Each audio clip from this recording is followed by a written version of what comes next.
Kenya is a country in eastern Africa with a population of 34 million people. In the early 1990s, Kenya was severely impacted by the AIDS virus. As a result, by 2003, there were over 650,000 orphan children in Kenya due to AIDS. The St. Francis Integrated School in a suburb of Nairobi was one of the many children's homes that sprung up throughout Kenya to care for the orphan children. Some were government-run. St. Francis was not. Terribly underfunded, the children's home struggled to meet the basic needs of its 240 young residents. There was little food and poor primary school teaching on site. Its one advantage was its location near a famous luxury hotel known as Giraffe Manor. Guests who asked were often taken to visit St. Francis and hardly ever left without leaving behind some money or supplies. My family did the same. But in April 2007, the Kenyan government intervened and closed St. Francis, citing repeated health code violations as the reason. Supporters of the children at St. Francis from 3 countries, United States, Great Britain, and Australia, met in Kenya to discuss ways to help. A plan was hatched. The youngest children would be returned to their home villages and placed with responsible guardians, while the older children would be given the chance to go to secondary schools. Money was raised for these 25 children, and African Kids in Need was born. Now, nearly 2 years later, AKIN has admitted 63 students into the program, all former residents of St. Francis Children's Home. There's a small full-time staff handling the daily operations from a rented office in Nairobi. Recently, 3 members of the U.S. Board of Directors, me, Paul Miller, Jan Black, and Phyllis Berger, traveled to Kenya to get a first-hand look at the program in action and to see for themselves the impact it is having on the lives of these children. There were 5 of us in the van as we drove from the city into the countryside over narrow dirt roads. Walter Angala, the AKIN project manager in Kenya, was behind the wheel. We stopped abruptly at a junction where Julius Chege and his mother were waiting. Julius's footlocker was loaded into the back of the van while he and his mother climbed onto the seat. We were taking Julius to his first day of boarding school, and like any concerned parent, his mother wanted to meet the people now responsible for her only son's welfare and visit the school where he would be living for the next 4 years. We arrived at Tarasha's secondary school, and Julius became silent and serious. As he was being checked into the school, he turned to me and said, "I have a big pain in my stomach." I assured Julius that it was normal to feel anxious. This was all new to him, and no doubt the other first-year boys were experiencing the same feelings. His mother never took her eyes off Julius. As a mother myself, I realized that it was a courageous step for her to let go of her son, a step she willingly took so that he could have a better future. Watching him, she seemed content that all would be well.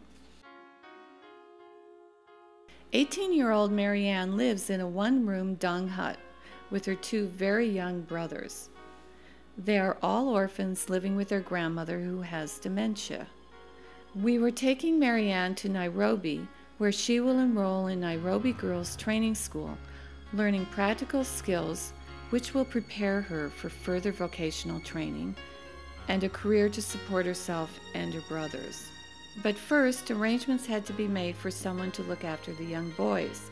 The grandmother could not be trusted. We crossed a field and came to a neighbor's house. The couple had pitched in before by providing shelter and food during difficult times. Walter explained the situation, and the family agreed to take responsibility for the boys. The little boys silently cried when they realized that their sister was leaving. For a moment it was heartbreaking, but then Walter intervened again and the boys were comforted. Without the opportunity offered by AKIN, the cycle of poverty and lack of education would continue. Now, Marianne will have a chance to provide for all of them. Educating Kenyan children is the mission of the African Kids in Need program. We also provide clothing, uniforms, personal items such as bar soap, toothpaste, and sanitary napkins to make sure their medical needs are met.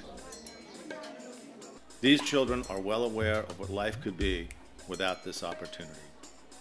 I think that if I could not have this opportunity, I could be one of the children who are there, who are just there in the street, searching for labor, like housemaids.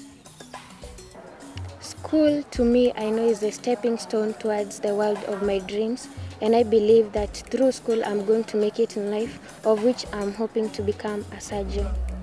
I promise I'll never disappoint you, nor will I break your hearts. Last November, 11 of our first-year students graduated from 2-year vocational training programs, and we visited them on our trip to Kenya. 3 boys, Samuel, Vincent, and Joseph, applied the skills they learned in vocational training and received apprenticeships with a construction company in Nairobi.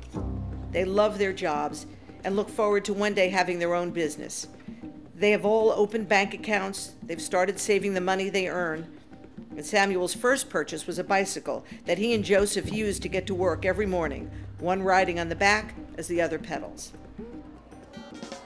Meanwhile, in another part of the city, 8 of the AKIN Vocational School female graduates have gone on to beauty college. It's a 6-month program that will earn them a certificate and help them build up a clientele to start a business, earning more money than anyone in their family ever has. Margaret Wenjui told us what this means to her. AKIN program have done more a lot in my life.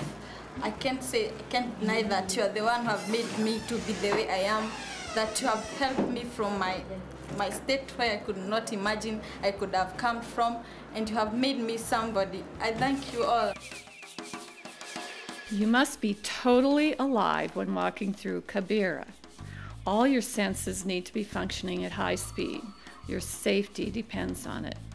Winding our way through the maze of narrow alleyways, sidestepping fetid water and human waste, alert for pickpockets, we hurriedly walked to meet a new student, Eunice, her infant twin brothers, and her mother, Josephina. Eventually, we reached their home, a 6-foot by 6-foot aluminum-sided shanty with no windows, electricity, or running water. Josephina came to Kibera 6 years ago in search of a better life. I didn't finish my education due to lack of school fees. Juniors will live better life than me after our school.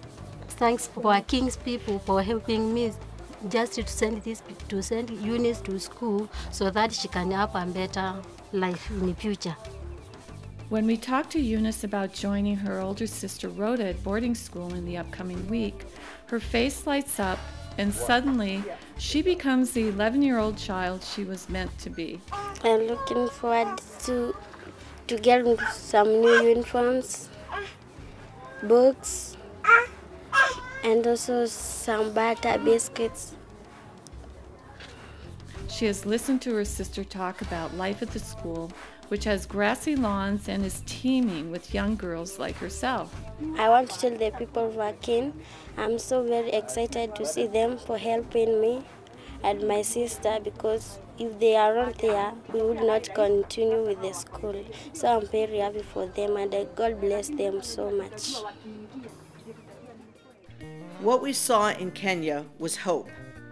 For every young person that has become part of our AKIN program, hope is the word that synthesizes the sentiment expressed by each one of them. Our participation has given these 63 boys and girls a belief that they will not be doomed to a life of poverty, deprivation, and invisibility. Their gratefulness and pure joy at being able to attend secondary school as a result of the generosity of all of our friends who have contributed to educating these children is boundless. It definitely does take a village to raise a child, especially in Africa. We thank you for being part of our village, African Kids in Need. If you'd like to help support the work of African Kids in Need in Kenya, please visit our website at www.africankidsinneed.org. All donations are completely tax deductible.